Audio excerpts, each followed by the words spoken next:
I'm so excited to be here. This is such an incredible crowd, and these have been such inspiring speakers this morning. I feel really honored and privileged to be on the stage after them.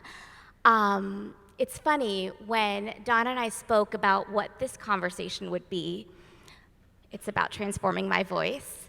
It's about finding a voice, and it really started with a conversation about social media. I got really excited because that's something that I think about and talk about all the time, but to talk about it in the context of voice and what do I have to say, what do you all have to say, that felt really exciting. But in that process, I also got a little bit sidetracked because when I started thinking about finding my voice, I also started thinking about my literal voice, this thing that you hear coming out through this room on this microphone, the tone, the tenor, the pitch. For me, it leaves me at a pretty personal place. This idea that how you communicate what your voice is, what you're saying to the world, is somehow diminished by the tone and the pitch and the tenor of how it comes out feels hard. But it also feels really personal. And this idea that pitch has become a weapon in the gender wars is very real to me, because you're looking at someone who has hated the sound of her own voice for really as long as I can remember. Some of the things I've heard over the years are Muppet voice, or it's a little breathy, or have you considered vocal coaching? Or, you're really smart, but how are you ever going to take control of a boardroom or any room with that voice? Can you project a little bit more confidence? And here's the thing, I feel confidence up here, but maybe you guys didn't get that from me when you heard my voice. Maybe the conversation changes as we spend more time together, but it's hard to be sure.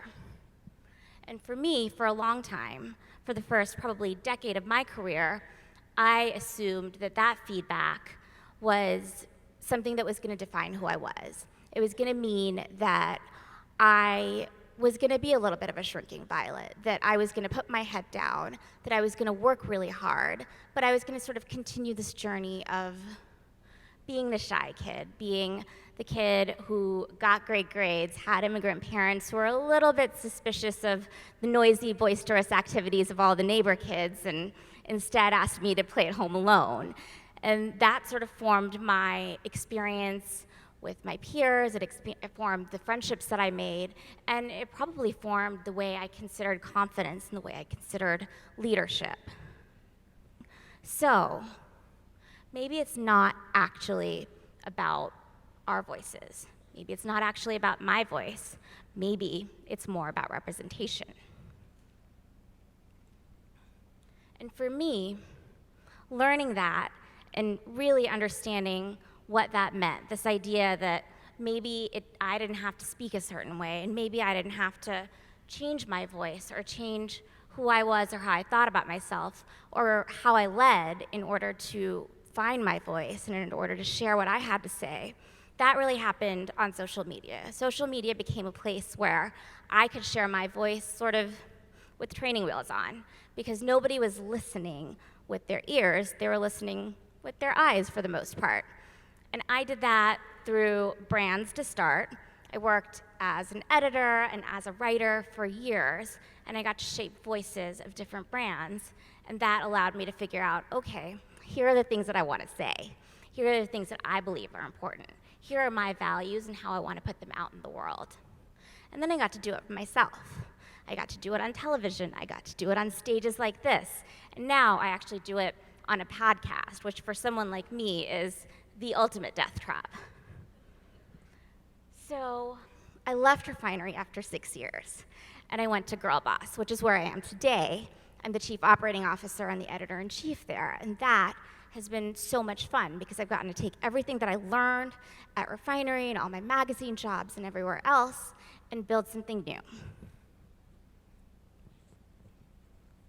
And the thing that we're building is a place that's hopefully going to be an incredible resource to women who want to think about taking control of their careers, who want to think about their finances, who want to think about their lives in a way that feels like they have the opportunity to advance on their own terms. And that means that we make content. It means that we make podcast, it means that we produce a conference, and it also means that we're building a digital community. We're building something of a social media platform of our own so that we can have a place that feels, truthfully, a lot like what you guys have here at Gen W, something that feels like community, something where we can all help each other advance and ask each other questions and get the kind of mentorship digitally that I think we all seek in real life, but is actually really hard to come by. And that's what I believe social media can be. It's more than just selfies, it's more than just gaming likes on Instagram. It's more than pictures of pretty outfits, although those things are all incredible as well and fully worth celebrating and enjoying. I regret not having brought my camera out here so I could take a great picture of all of you. But social media at its best is a place where we can transform ourselves, where we can connect to each other, where we can tell our stories, where we can say the things that maybe we're scared to say out loud to each other, or the things that we're not willing to hear from each other, where we can have partial anonymity, even if we're using our own voices and faces and names, where we can say out loud things that we haven't been able to find the appropriate channels for. The handful of things that are universally true about great work on social are these things. This is what I've learned at 17, this is what I learned at Refinery, and this is what we do at Girlboss. These are the things that work. Tell your own story. It doesn't matter if you're talking to 15 people or 25 people or 500 people or 500,000 people.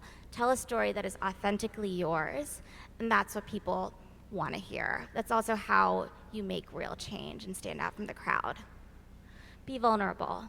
I think in the case of something like Susan Fowler, she really put herself out there. She took a huge risk, and that was incredibly meaningful for her, and that actually made change that she couldn't have even foreseen. And so where you can, give of yourself, because the consequences are actually pretty limited. Nothing truly terrible can happen to you by sharing and giving of yourself in a way that feels authentically yours. And then forge human connection.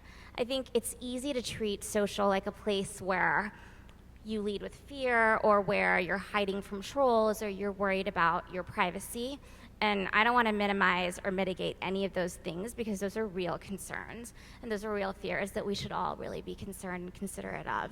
But at the same time, if you can put your fear aside and think about the humanity of the experiences you can have connecting with each other, the woman in the seat next to you, or the man in the seat next to you, the person on the other end of the room, the person you're going to have lunch next to, those are the connections that really matter. And where you can foster those on the internet, we can have access to different ideas and different types of experiences and cultures in a way that's really, really powerful. And finally, have a clear sense of identity. Be clear about who you are and what you're putting out in the world so that people know what to expect, which leads me to my last and most tactical point. Think about how you can be reliable. How can people know what they're going to expect from you and what they're going to come back for constantly? Are you posting the same thing every day, or something that's similar? Are you posting something similar every Monday or every Friday? Because that's something that people can know to expect from you. And the reason to do that is because that's how you maintain and grow an audience that's going to stay with you.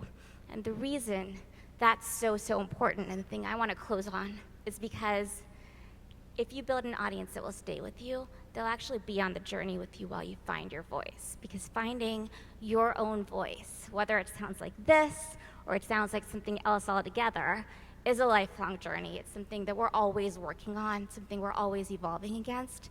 And that's the best, most interesting, most fun part. And if you can find people that come along on that journey with you, you'll really thrive. Thank you.